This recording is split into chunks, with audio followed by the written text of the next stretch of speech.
Puede tomar asiento. Buenos días. Qué bueno es adorar a nuestro Dios. Es el preámbulo siempre para que nuestro corazón se conecte con Dios y así con su mensaje. No solo decíamos al principio que es la música la que aquieta nuestro espíritu, sino el mensaje que tienen esas canciones, que es la palabra de Dios en ella, que es la que nos libera, es la que nos cambia.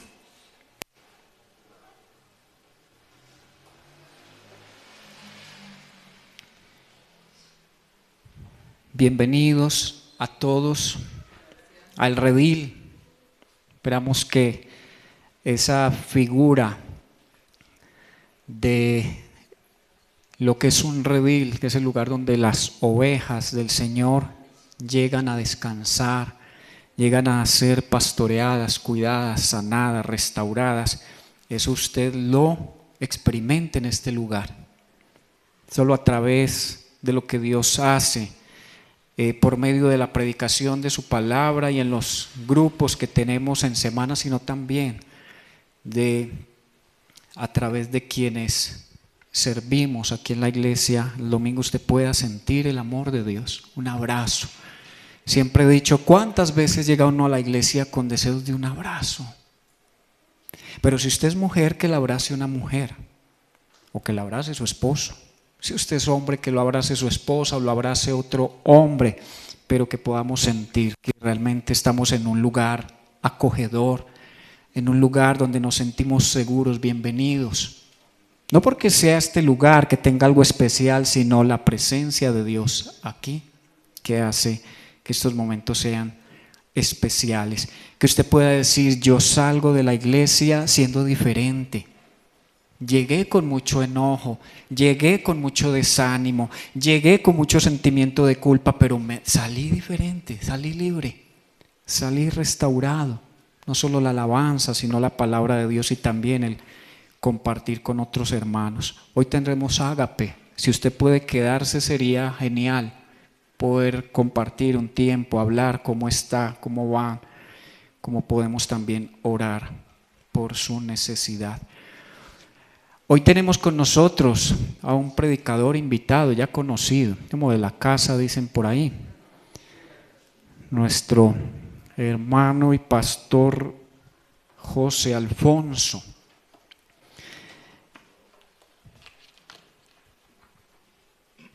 Vamos a pedirle al Señor que lo guíe en esta predicación, que lo llene de su espíritu de sabiduría para hablar la palabra adecuada para nuestra vida como iglesia en este momento. Señor, nuevamente damos la bienvenida, Señor, a tu presencia, Señor. Gracias por estar aquí, Dios, porque estas reuniones carecerían de propósito y de sentido si tú no estás aquí dirigiendo todo para que todo sea conforme a tu voluntad, Señor. Esperamos que tu Espíritu sea quien dirija, Señor, estos momentos tan especiales. La vida de José, Señor, la vida de los profes que están enseñándole a nuestros hijos, a nuestros niños, Señor, también les instruya y haya palabra de bendición en sus bocas. Lo mismo que para José en esta mañana, Señor. Rodéalo, Señor, que tu gracia, Señor, le sostenga en esta mañana, Señor. Sabemos la prueba por la que está pasando su familia, Señor, así que oramos, Dios, que seas tú fortaleciéndole en este tiempo, que a medida que Él comparte tu palabra, seas tú también obrando, Señor, en la vida de su nieto. Gracias, Señor, por este tiempo y oramos que disponga nuestros corazones, nuestras mentes, para recibir ese consejo sabio que viene de tu palabra. Instrúyenos, Señor, aconséjanos, exhórtanos, edifícanos, Señor, a través de este mensaje. Te lo pedimos en el nombre de tu amado Hijo Jesús. Amén y amén. José, bienvenido. Buenos días, familia. Puedo decirles familia, ¿cierto? Ustedes son mi familia aquí en el retiro. Bien, en esta mañana vamos a estar en el libro de Hechos, capítulo 13, y vamos a tratar de comprender cuál es el discurso del Espíritu. Y esta predicación lleva como título, el discurso del Espíritu es el que vamos a escuchar en esta mañana. Y es que es evidente, queridos amigos y hermanos, que estamos viviendo en un mundo trastornado. Estamos viviendo en un mundo trastornado, en un mundo lleno de ideologías, en un mundo donde se quiere pervertir la sexualidad humana, donde se quiere asesinar en el vientre a nuestros hijos, donde se quiere acabar con la familia, con lo que significa la familia. Creo que ese es el discurso que está polulando por todas partes, ¿verdad? Es un discurso en donde el ser humano le ha dado lugar al hedonismo, en donde se ha dado rienda suelta a las emociones y a los deseos de la naturaleza humana. Un mundo casi que absolutamente sin límite alguno en la forma de pensar. Pero yo creo que hay un discurso para el ser humano, un discurso que vale la pena oír. Sin embargo, para nosotros como creyentes, ¿cómo vivimos? ¿Cómo debemos vivir en este mundo trastornado? ¿Cuál es el discurso que escuchamos? De tantos discursos que hay a nuestro alrededor, ¿cuál es el discurso que usted escucha? ¿Cuál es el discurso? Y cuando digo de escuchar no es simplemente el oír, sino qué es lo que hace mella en su corazón, qué es lo que absorbe en sus pensamientos. Bueno, yo creo que aún a veces nosotros que deberíamos escuchar un solo discurso, el discurso de Dios. Sin embargo, a veces somos permeados por las ideas, las nuevas ideologías, por las nuevas mentiras y aún por nuestros propios deseos. Es inevitable que pensemos y eso es así. Nosotros deberíamos escuchar un solo discurso. Pero todo esto que hay a nuestro alrededor a veces de pronto nos lleva a pensar en nuestro propio deseo de comodidad, de tranquilidad. Hay una incesante idea de que no debemos sufrir. ¿Lo han visto? Todo debe ser bueno, todo debe ser alegría y dicha. Hay un discurso que nos dice que nos merecemos vivir en felicidad total y en paz. Pero nosotros debemos vivir bajo el discurso de Dios. Y el discurso de Dios dice que nosotros somos una naturaleza caída. Y el sufrimiento que vivimos ni siquiera es causa de Dios, es causa de nuestro pecado. Así que en esta mañana yo quiero compartir con ustedes lo que el Señor en su misericordia, en su gracia, me ha permitido ver a través del estudio del capítulo 13 de Hechos de los Apóstoles. Por favor, vamos ahí y leamos. Capítulo 13 del libro de Hechos. Dice: en la iglesia que estaba en Antioquía había profetas y maestros: Bernabé, Simón llamado Níger, Lucio de Cirene, Manaén, que se había criado con Herodes el tetrarca, y Saulo. Mientras ministraban al Señor y ayunaban, el Espíritu Santo dijo: aparten a Bernabé y a Saulo para la obra a la que los he llamado.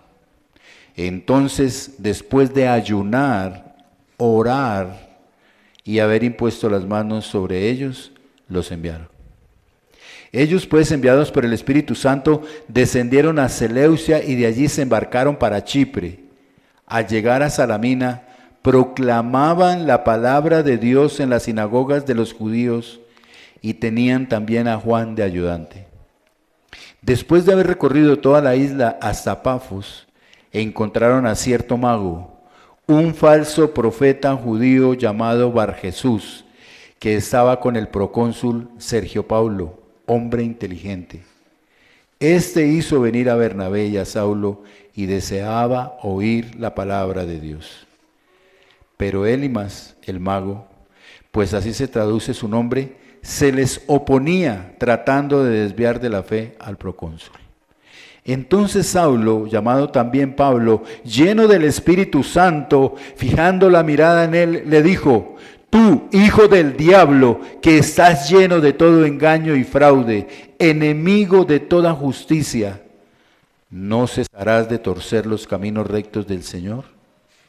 Ahora la mano del Señor está sobre ti, te quedarás ciego y no verás el sol por algún tiempo. Al instante, niebla y oscuridad cayeron sobre él e iba buscando quien lo guiara de la mano. Entonces el procónsul, cuando vio lo que había sucedido, creyó maravillado de la doctrina del Señor. Pablo y sus compañeros navegaron desde Pafos y llegaron a Perge de Panfilia, pero Juan se apartó de ellos y regresó a Jerusalén.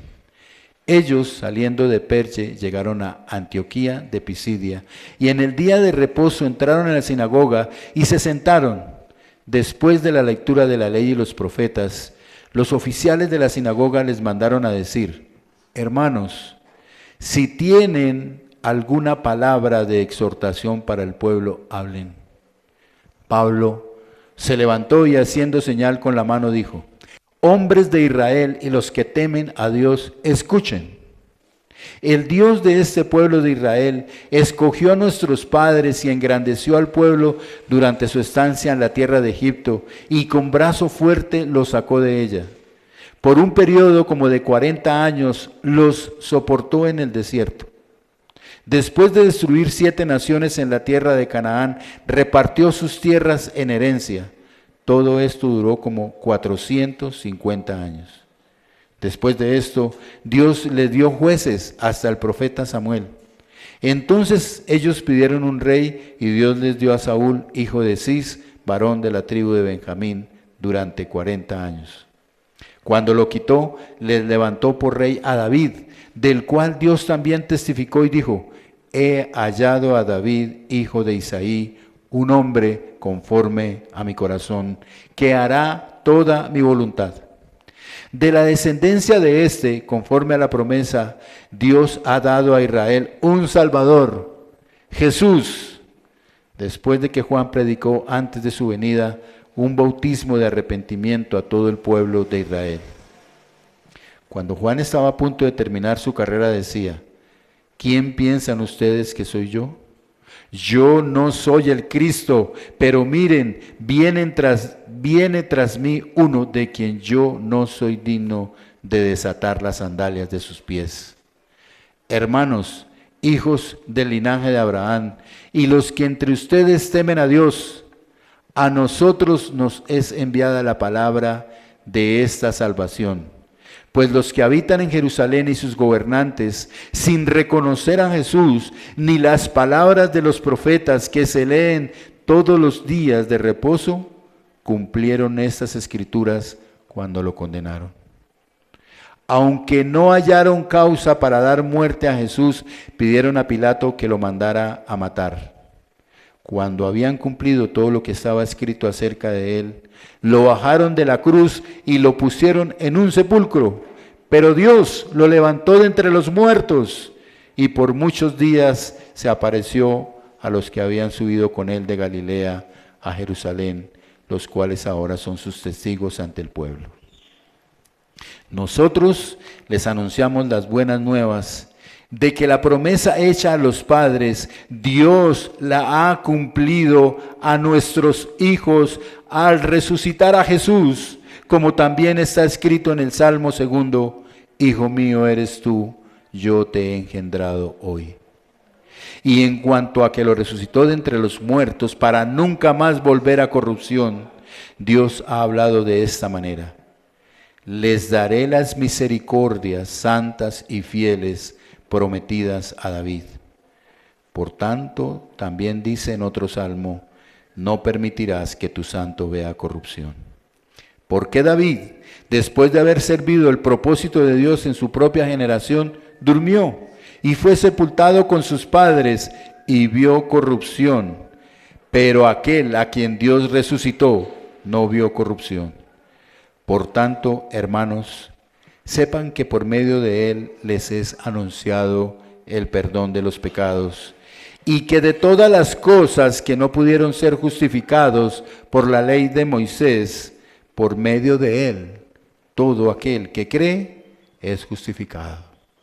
Tengan pues cuidado de que no venga sobre ustedes aquello de que se habla en los profetas.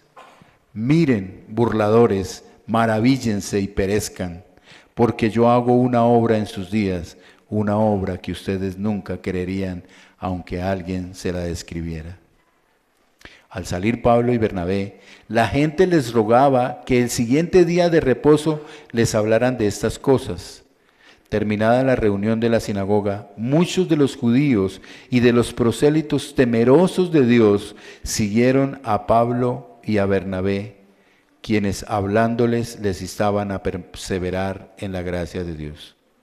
El siguiente día de reposo, casi toda la ciudad se reunió para oír la palabra del Señor, pero cuando los judíos vieron la muchedumbre, se llenaron de celo y blasfemando contradecían lo que Pablo decía. Entonces Pablo y Bernabé hablaron con valor y dijeron: era necesario que la palabra de Dios les fuera predicada primeramente a ustedes, pero ya que la rechazan y no se juzgan dignos de la vida eterna, así que ahora nos volvemos a los gentiles, porque así nos lo ha mandado el Señor. Te he puesto como luz para los gentiles, a fin de que lleves la salvación hasta los confines de la tierra, hasta el retiro. Oyendo esto, los gentiles se regocijaban y glorificaban la palabra del Señor, y creyeron cuantos estaban ordenados a vida eterna. Y la palabra del Señor se difundía por toda la región. Pero los judíos instigaron a las mujeres piadosas y distinguidas y a los hombres más prominentes de la ciudad y provocaron una persecución contra Pablo y Bernabé y los expulsaron de su región. Entonces estos sacudieron el polvo de sus pies contra ellos y se fueron a Iconio. Y los discípulos estaban continuamente llenos de gozo y del Espíritu Santo. Esto es palabra de Dios, hermanos. Padre amado, en esta mañana yo quiero darte gracias por tu palabra. Te ruego que ella ya haya hecho en nuestro corazón lo que ha venido a hacer, Señor. Siempre es mi costumbre pedirte que tengas misericordia de todas las personas que han venido a este lugar esta mañana, Señor, y que les hables a su corazón conforme tú tengas definido, decidido para cada uno. Y también te pido siempre que por favor tengas misericordia de mí. Que este hombre pecador en esta mañana pueda expresar lo que tú quieres, Señor. Que no sea mi naturaleza, Señor, sino tu santo y poderoso Espíritu Santo el que lo haga. Por favor, Señor. En el nombre de Jesús. Amén. El discurso del Espíritu es este. En primer lugar, el discurso del Espíritu es que el Espíritu Santo debe ser oído y obedecido. Versículos 1 al 5. Como acabamos de leer, la iglesia de Antioquía de Siria nos muestra una característica especial, un equipo pastoral multicultural y socialmente diverso. Allí habían 5 personas: Bernabé, que era un levita; Simeón, que aunque es un nombre arameo, realmente él era del África, lo apodaban el negro, y no estamos siendo racistas; Lucio de Cirene; Manaén, que era de la aristocracia; y Saulo, que ya sabemos quién es Saulo de Tarso, nuestro querido Pablo. Y él y Juan, y ellos se habían hecho un equipo para enseñar la palabra de Dios. Y lo digo porque es importante que tengamos en cuenta que había personas diferentes, de culturas diferentes, de un sistema social diferente, unidos para predicar la palabra. Y a eso estamos llamados nosotros, a unirnos, sin importar nuestros estudios, nuestra vida social, sino simplemente mirar a Cristo para enseñarlo. Diciendo esto, lo que sí debemos tener en cuenta, mis hermanos, de este texto, es que el texto dice que mientras ayunaban y oraban, versículo 2, mientras ministraban al Señor y ¿qué? Y ayunaban, el Espíritu Santo les habló. El Espíritu Santo intervino inesperadamente con estas palabras: aparten a Bernabé y a Saulo para la obra a lo que los he llamado. Así que ambos estaban destinados para una labor. ¿Y qué hizo la iglesia? ¿Qué dice? Versículo 3. Entonces, ¿después de qué? De ayunar y de orar. ¿Cómo podemos saber lo que el Espíritu Santo de Dios quiere? Ayunando y orando. Así que ustedes saben que a mí me gusta preguntar siempre. ¿Ayunamos y oramos?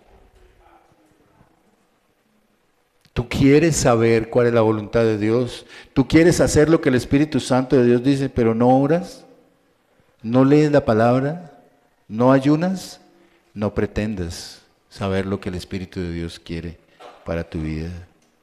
Entonces la iglesia de Antioquía obedeció sin resistencia, sin pretextos. Necesitamos, queridos hermanos, tener la seguridad de que el Espíritu Santo de Dios nos está hablando y nos está dirigiendo, y la manera de hacerlo, nos dice el texto, es que ayunaban y oraban. En estos últimos tiempos hemos estado invitando a la iglesia para que estemos juntos en oración y también en ayuno, pero fundamentalmente en oración alrededor de la palabra, para que sea Dios el que nos guía y quien nos dirige. Queremos volver la iglesia a esta iglesia primitiva que no era perfecta, pero oraba, ayunaba, leía la palabra de Dios. Palabra, oración, servicio. Palabra, oración y servicio. No puedes saber la voluntad de Dios si no conoces su palabra. Todos queremos que Dios haga su voluntad sobre nuestras vidas, y su voluntad está aquí. Palabra, oración y servicio. Este es el discurso de que debemos palabra, oración y ayuno. Y al igual que la iglesia de Antioquía, nosotros necesitamos escuchar y obedecer al Espíritu Santo, porque es el Espíritu Santo a la cabeza de la misión que nos corresponde. Es el Espíritu Santo el que nos acompaña. Eso dijo Jesús, ¿verdad? Que el Espíritu Santo nos iba a acompañar. Es el Espíritu Santo el que sostiene la tarea que cada uno de nosotros debe desempeñar y tal vez queremos desempeñar como iglesia. Ahora bien, no es solamente en el servir en la iglesia, es en nuestras realidades propias, como papás, como mamás, como hijos, como miembros de una sociedad, como miembros de una iglesia. Ahí debe estar el Espíritu de Dios obrando en nosotros para saber lo que tenemos que decidir. El éxito, por llamarlo así, de una iglesia, el éxito de nuestra comunidad cristiana está basado, según lo que dice el texto, en escuchar y obedecer al Espíritu Santo de Dios. Y no es una cuestión retórica, hermanos. Esto ha sucedido en la realidad histórica de la iglesia de Cristo a través de los siglos. La iglesia debe estar sometida y debe, de manera incondicional, a la voluntad del Espíritu Santo de Dios. Porque es Él, es el Espíritu de Dios el que reorienta, el que puede cambiar nuestras agendas, ¿saben? ¿Está dispuesto usted a que Dios cambie tu agenda? ¿Está dispuesto usted a que Dios transforme tu corazón? Pero no, ¿cómo puede el Espíritu Santo transformar nuestro corazón si yo no entiendo que mi naturaleza humana es pecaminosa? Que necesita ser transformada, que necesita ser guiada, que no son mis pensamientos los que deben prevalecer, sino el Espíritu de Dios que me muestre lo que yo estoy haciendo en mi vida. El Espíritu Santo es el que nos guía a la verdad. El Espíritu Santo es el que nos dirige a lo que debemos hacer.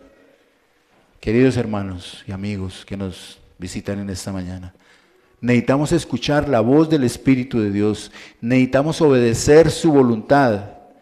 Necesitamos caminar bajo su guía y protección. Eso fue lo que hicieron Bernabé y Saulo en la iglesia del primer siglo. Y nosotros estamos siendo invitados a ser protagonistas de la iglesia. Todos. Todos los que estamos aquí en esta mañana tiene cualidades, tiene dones, tiene cosas que Dios le ha dado para servir. No necesariamente tienes que servir en la iglesia, tienes que ser un padre, tienes que ser una madre, tienes que ser un hijo. ¿Cómo servimos? ¿Cómo escuchamos al Espíritu de Dios para ser papá, para ser mamá, para ser un hijo de Dios? Hermanos, nosotros no podemos ser protagonistas de la historia de la iglesia si no escuchamos el discurso del Espíritu de Dios. Así que debemos caminar en esta nueva historia. Debemos sentir que estamos invitados a caminar en esta nueva historia.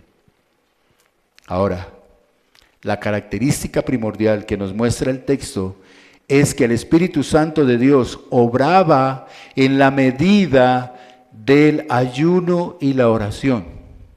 Ahora, colocamos la palabra, ahí no dice,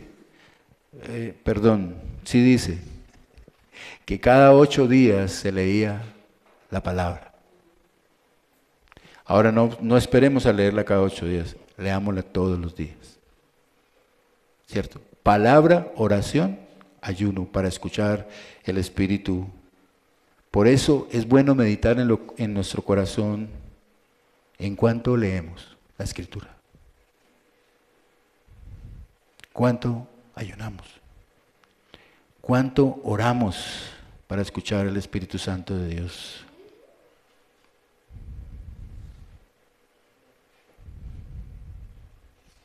Lo que hemos visto hasta aquí, de la iglesia del primer siglo, es que era una iglesia no perfecta. Habían problemas, habían dificultades, pero una iglesia que oraba, juntos, que ayunaban, juntos. Y lo hacían en medio de las circunstancias, en medio de la muerte, en medio de la persecución. Recuerdan el capítulo 6, asesinaron a Esteban. En medio del sufrimiento, en medio de la enfermedad, el Espíritu Santo obraba con poder y con autoridad, con milagros, con señales extraordinarias, con sanidades, liberaciones.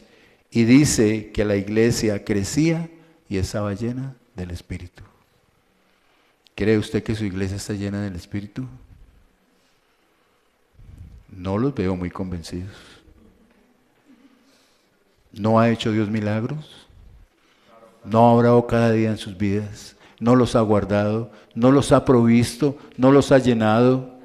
Entonces el Espíritu de Dios está en la iglesia. Porque es que a veces queremos ver cosas súper extraordinarias para creer que el Espíritu de Dios está obrando. Tú mismo no has cambiado, no ha cambiado tu corazón. Ese es un milagro. Que mi corazón cambie, que mi corazón sea transformado, que yo deje de pensar lo que venía pensando y ahora piense diferente. Eso es un milagro de Dios. Que yo actúe diferente como papá, que actúe diferente como mamá, que actúe diferente como hijo porque Dios me habla. Eso es el poder del Espíritu de Dios obrando. ¿Crees que porque tú eres bueno? No. Es porque el Espíritu de Dios obra en nuestro corazón. En segundo lugar, el discurso del Espíritu Santo es este, que el Espíritu Santo desenmascara las falsas doctrinas. Versículos 6 al 12. ¿Por qué es importante que entendamos que en el discurso del Espíritu Santo Él desenmascara las falsas doctrinas? ¿Por qué es importante? ¿Quién quiere participar conmigo en una respuesta?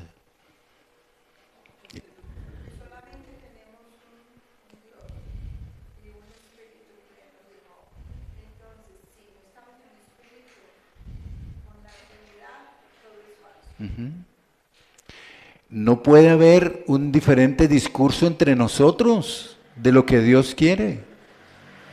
No puede haber un discurso diferente. Algo está mal.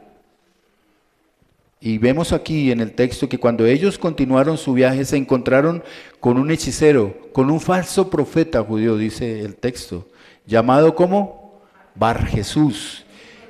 ¿Y qué pretendía hacer? Confrontar a los profetas, a Saulo y a Bernabé. Y dice Saulo que estaba lleno del Espíritu Santo y que mirando fijamente a este enemigo de la fe, desenmascaró lo que había en su corazón. Porque muchos lo escuchaban. Hoy en día también hay esos falsos profetas, aún dentro de la iglesia, que enseñan cosas que no son. Y dice el texto que Pablo mostró 4 características que determinan qué es lo falso. Y miren lo que dice el texto. Dice que tenía un discurso contrario al Espíritu Santo de Dios. Leamos lo que dice. ¿Qué le dijo? En cuanto a su parentesco, ¿qué le dijo? Hijo del diablo. Y eso es tremendo y importante que pensemos. Todo aquel que habla doctrina falsa, aún usando la palabra de Dios, es un hijo del diablo, no de Dios. Es un hijo del diablo. Y lo dice ahí, tú, hijo del diablo, en cuanto a su parentesco. En cuanto a su perfil moral, ¿cómo le dijo? Estás lleno de todo engaño y de fraude. Ese era el perfil moral de este hombre. Sobre sus propósitos malignos, ¿qué dijo? Eres enemigo de toda justicia. Y con respecto a sus planes, ¿qué dice? No cesarás de torcer los caminos del Señor. Entonces, en términos, ¿qué es lo que pretende el falso profeta? Torcer los caminos de Dios. Cambiar la verdad de Jesús. Entonces es importante que tengamos en cuenta en el discurso del Evangelio, porque hoy en día somos engañados o pretenden engañarnos. Nosotros hablamos de tener una sana doctrina. ¿Qué es una sana doctrina, hermanos?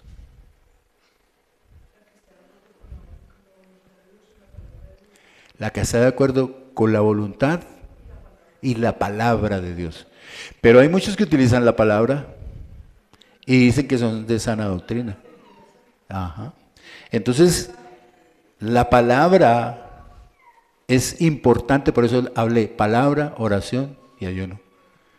Tú no puedes combatir las falsas doctrinas si no conoces la palabra. Cualquiera viene y te dice, y sí está escrito. Quiero traer un comentario de John Stott, pero lo voy a hacer pues a mi manera, su persona, su merced. Como buen boyacense que soy, hermanos. ¿Por qué es importante la doctrina? A algunos cristianos les molesta hablar de la doctrina porque piensan que lo más importante son las relaciones. Y por supuesto que las relaciones son importantes, claro que sí. Pero recordemos, hermanos, que en el huerto del Edén un personaje se acercó a Eva y le dijo, ¿con que Dios le ha dicho que no pueden comer del árbol del bien y del mal? ¿Lo recuerdan? ¿Y qué le contestó Eva? ¿Recuerdan lo que le contestó Eva? Que hasta mintió, ¿no? Porque ella dijo, sí, y ni siquiera lo podemos tocar. Pero ustedes saben que eso no es cierto. El Señor les dijo que no lo comieran. Nunca les dijo que no lo tocaran. Entonces ya empezamos a dejar nuestra naturaleza humana surgir. Entonces Eva le dice, sí, el Señor nos dijo eso y ni siquiera lo podemos tocar.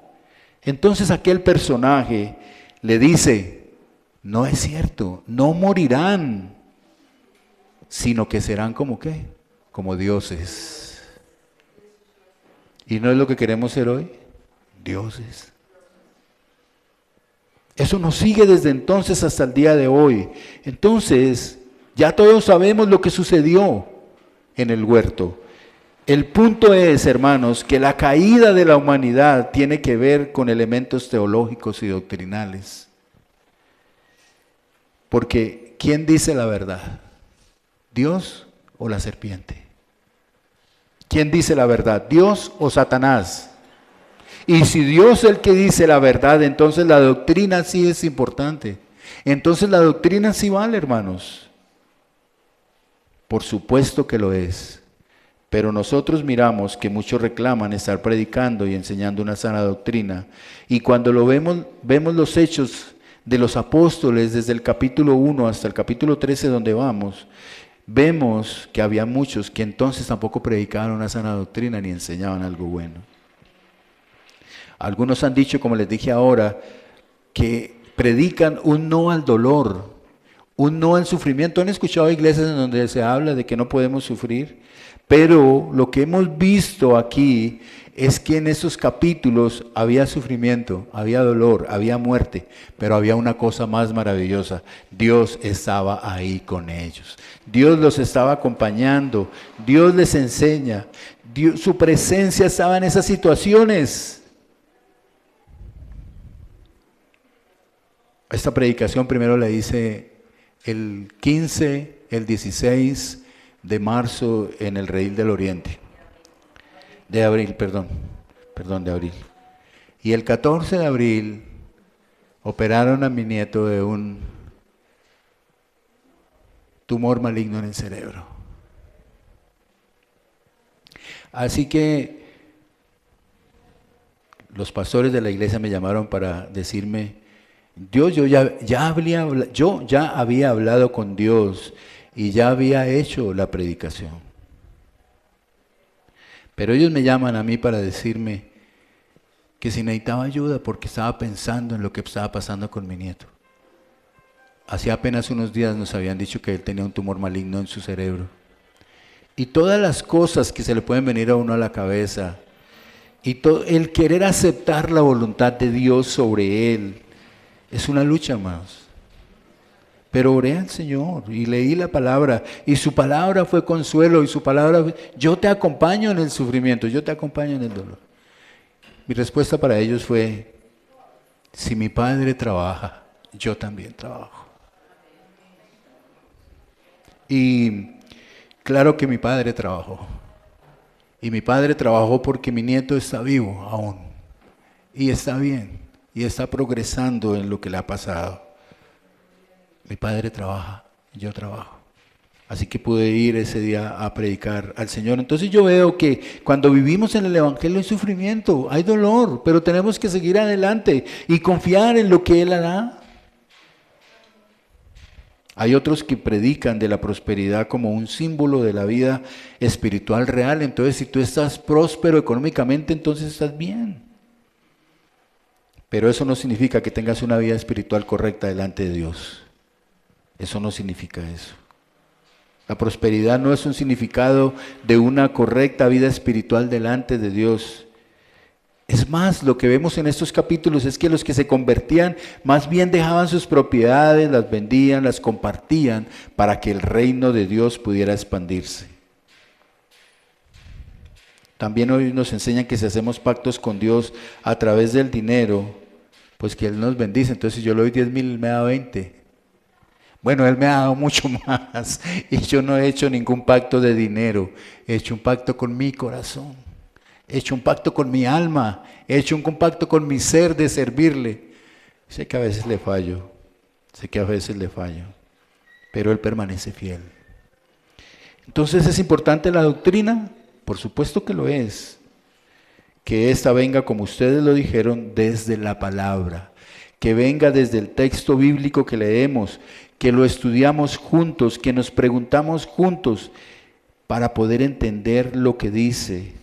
Siempre habrá alguien enseñando mentiras, siempre habrá alguien que se nos presenta con una falsa piedad y la única manera de identificarlo es teniendo al Espíritu Santo de Dios.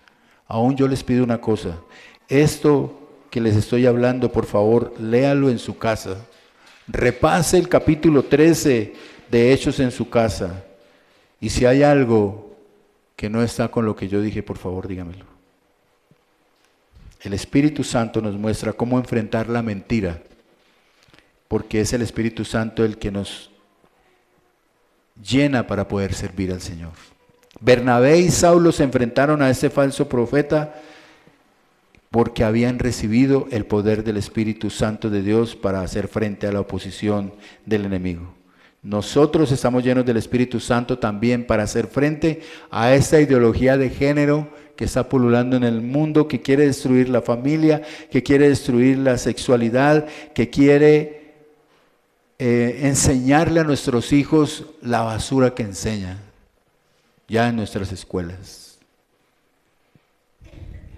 Es el poder del Espíritu Santo de Dios el que nos da la sabiduría y la fortaleza para enfrentarnos y desenmascarar las acciones del enemigo. Y tenemos que tener la confianza de que todo el tiempo Dios nos acompaña. Todo el tiempo Él está con nosotros. En tercer lugar, hermanos, el discurso del Espíritu Santo es este, que es el Espíritu Santo quien nos enseña la única verdad. Versículos 13 al 41. Hermanos, Jesús antes de morir y de resucitar le dijo a sus discípulos: pero cuando venga Él, el Espíritu de verdad, los guiará a toda la verdad, porque no hablará por su propia cuenta, sino que hablará todo lo que oiga y les hará saber lo que habrá de venir. Él me glorificará, porque tomará de lo mío y se lo hará saber a ustedes. Todo lo que tiene el Padre es mío. Por eso dije que Él toma de lo mío y se lo hará saber a ustedes. ¿Cuál es esa verdad única de la que está hablando el apóstol en este texto en su discurso? ¿Cuál es esa verdad? Alguien que me ayude. Tranquilo. Dígame lo que sea, que nada es malo. Aquí nada es malo.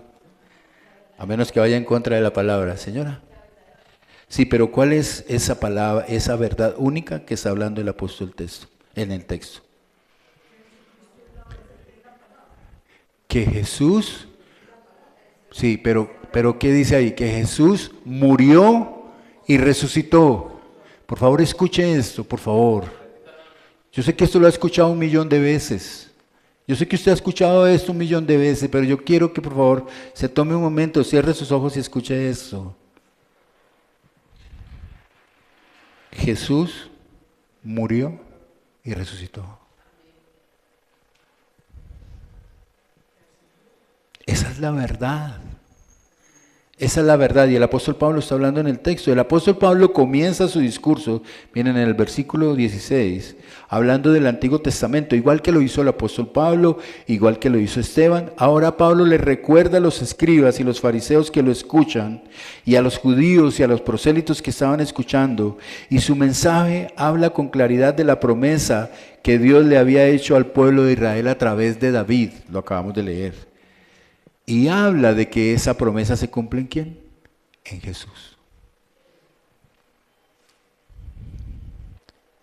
Y que esa descendencia viene de David, dice ahí el apóstol Pablo, ¿verdad? Así que con claridad dice que Jesús murió y resucitó.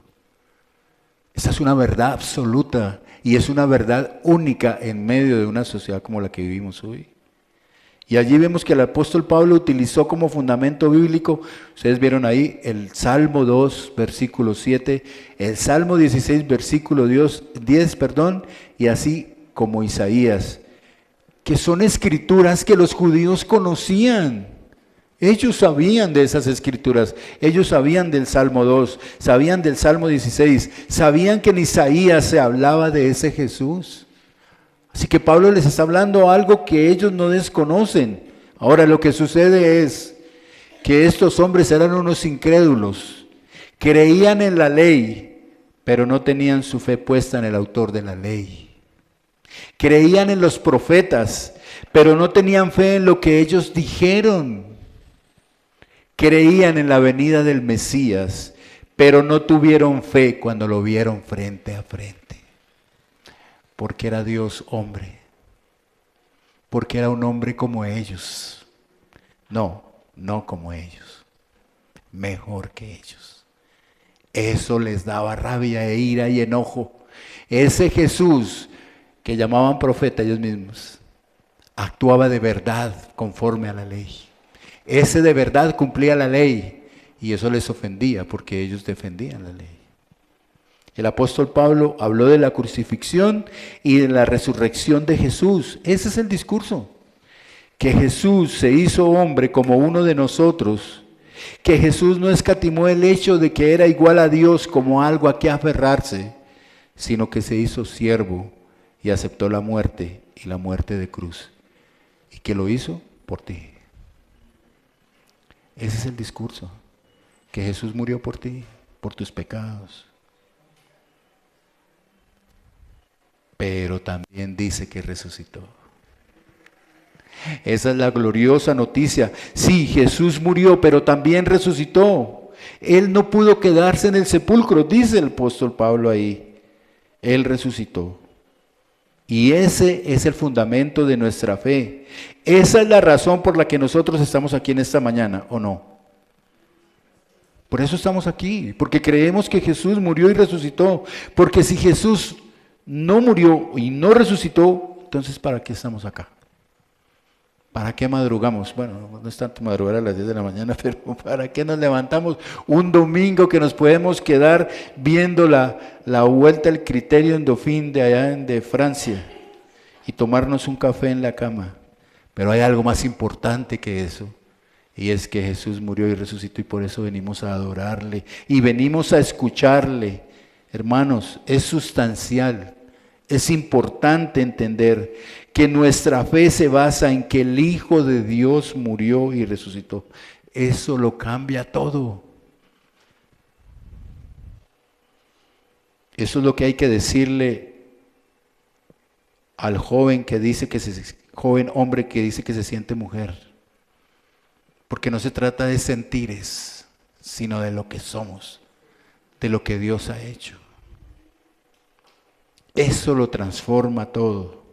Y la resurrección no es un simple hecho espiritual, es un hecho histórico. No solamente lo narran las escrituras, sino que muchos escritores lo han planteado, aunque lo hablan de forma menospreciativa, pero reconocen que la resurrección de Cristo es un hecho histórico, es un lugar que está vacío donde Jesús estuvo muerto. Entonces, hermanos, ¿qué discurso queremos escuchar? ¿O cuál es el discurso que tú escuchas? ¿Qué es lo que necesitas? Porque el discurso del Espíritu transforma el corazón humano. El discurso del Espíritu es el que necesitas escuchar: el corazón herido, el corazón abandonado, el corazón traicionado, el corazón confundido como el de todos esos jóvenes. Jesús murió y resucitó para un mundo convulsionado como el que hoy tenemos, para un mundo herido, para un mundo corrupto como en el que vivimos con el aumento del pecado. Ese es el discurso, hermanos. No hay más. ¿Habrá otros? Sí, pero el único discurso es ese. La pregunta para nosotros que estamos aquí en esta mañana es: ¿cuánto creemos y vivimos este discurso? No necesita contestarme ahora porque sé que no es una respuesta fácil. ¿Cuánto creemos y vivimos este discurso? Jesús murió y resucitó. Todos queremos transformaciones, todos queremos cambios a nuestro alrededor, en nuestras vidas personales, y estamos buscando cosas de afuera, discursos, menjurjes, terapias, todas estas cosas. Pero lo único que puede cambiar nuestro corazón, lo único que puede transformar nuestras vidas y hacer que vivamos aquí en esta tierra, son esas buenas nuevas de que Jesús nos ha liberado. Hay dos cosas que dice también el apóstol en ese Jesús murió y resucitó, y es que Él perdona nuestros pecados y nos justifica delante del Padre. Miren el versículo 38. Por tanto, hermanos, sepan que por medio de Él es anunciado el perdón de los pecados. Queridos hermanos, Él perdona nuestros pecados, cualquier pecado. Y esa es una noticia grande para dejar de vivir con culpas. ¿Quieres cerrar sus ojos un momento y pensar de qué te sientes culpable? ¿De tus errores del pasado? pues Jesús ha perdonado ese pecado.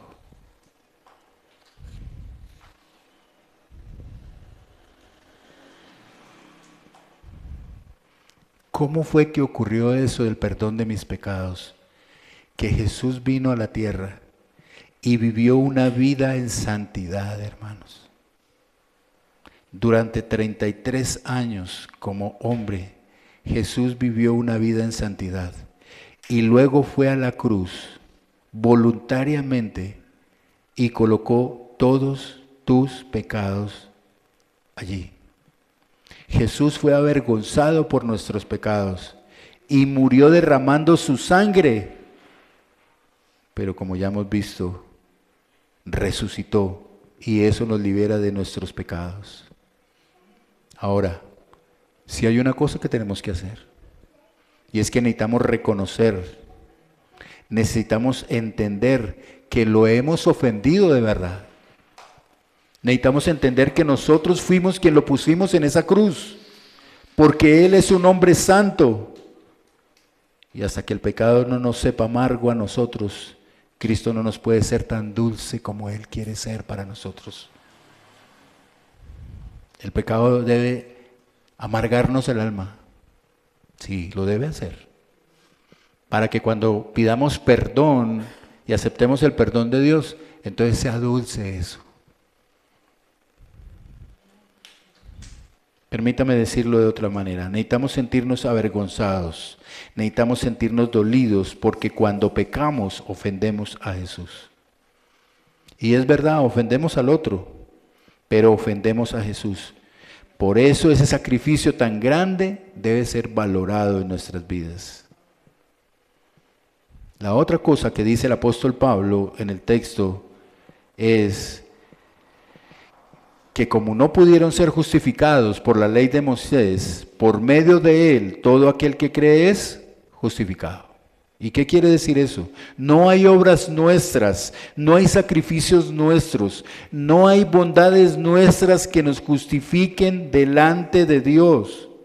Es Jesús mismo el que nos justifica. Justificar significa ser encontrado justo delante del Padre. Somos considerados justos delante del Padre. ¿Qué le parece eso? ¿No siente como algo ahí raro, no? Que Dios me vea a mí justo por causa de Jesús. Así que somos considerados justos no por nada que nosotros hagamos, sino por lo que Jesús hizo. En cuarto lugar, queridos hermanos, el discurso del Espíritu Santo es que no todos aceptarán este discurso, mi hermano. Y esa es una realidad que debemos aceptar. No todos aceptarán el discurso de que Jesús murió por ti. Versículos 42 al 52. Lucas termina el capítulo 13 hablando de cómo estos hombres, miren, al principio escucharon. Dice: al salir Pablo y Bernabé, la gente le rogaba que el siguiente día de reposo le hablaran de estas cosas. Estaban muy animados, ¿verdad? Pero cuando vieron que las personas se convertían y seguían a Jesús y a los apóstoles, ¿qué pasó? Se hicieron enemigos de ellos. A veces venimos a la iglesia, nos gusta el discurso, nos parece muy lindo, pero cuando sabemos lo que tenemos que hacer, cuando dejamos de ser los protagonistas, porque el protagonista de nuestra vida debe ser Jesús, ya no nos gusta, porque ya no nos ven a nosotros, ya tienen que mirar a Jesús. Así que cuando los judíos vieron la muchedumbre, se llenaron de celo y blasfemando contradecían lo que Pablo decía. Pero Pablo y Bernabé hablaron con valor y dijeron: era necesario que la palabra de Dios les fuera predicada primeramente. Hermanos, puedes ser rechazado cuando hables de Cristo. Tu propia familia te puede rechazar. Tus amigos te pueden rechazar. En tu empresa te pueden rechazar. En la universidad te pueden rechazar. Lo van a hacer porque no todos van a creer que Jesús murió y resucitó. Pero no tienes que sentirte responsable de ellos.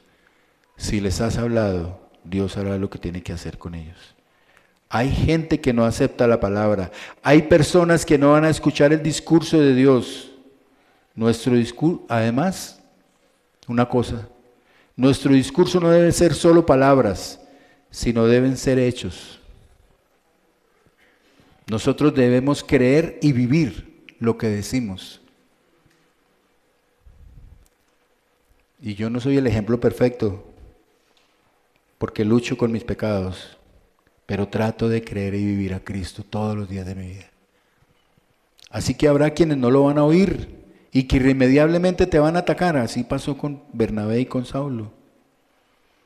Yo ya les he hablado de filosofías e ideologías que atacan directamente al Señor. Nosotros debemos estar empapados de las buenas nuevas de la palabra de Dios. Hay dos tipos de personas. Usted puede decir que hay más. Hay dos clases de seres humanos. Los pecadores y los pecadores redimidos. Todo el mundo es pecador. Pero en el mundo hay dos clases de pecadores. Los pecadores y los pecadores redimidos. ¿En dónde estás tú? En el monte del Calvario, donde Jesús fue crucificado, allí normalmente las imágenes son de 3 cruces. Recuerdan, siempre nos colocan 3 cruces. En una cruz moría un pecador rebelde, sin escrúpulos, abiertamente enemigo y en contra del Señor. ¿Recuerdan? En otra cruz moría un pecador arrepentido, y solo arrepentido porque no tuvo tiempo de hacer nada. No pudo hacer nada para su salvación. ¿Solo qué?